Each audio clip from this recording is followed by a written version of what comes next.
السلام علیکم ورحمۃ اللہ وبرکاتہ۔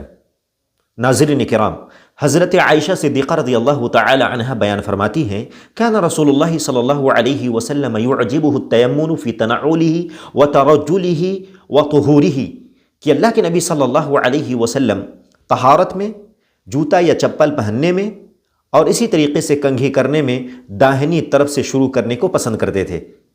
ایک روایت میں اتنا زیادہ ہے کہ ہر کام میں اللہ کے نبی صلی اللہ علیہ وسلم دائیں طرف کو پسند فرماتے تھے، وفی شأنہ کلہ، مگر بعض کام ایسے ہیں جو مستثنیٰ ہیں، جیسے جوتا اتارنا، مسجد سے باہر نکلنا یا پاخانہ اور پیشاب کے لیے جانا وغیرہ، ان سے پہلے بایاں پیر استعمال کرنا ہے۔ اسلام میں دائیں اور بائیں میں کافی امتیاز برتا گیا ہے۔ قرآن مجید نے اہل جنت کو اصحاب الیمین یعنی دائیں طرف والے اور اہل دوزخ کو اصحاب الشمال بائیں طرف والے کہا گیا ہے۔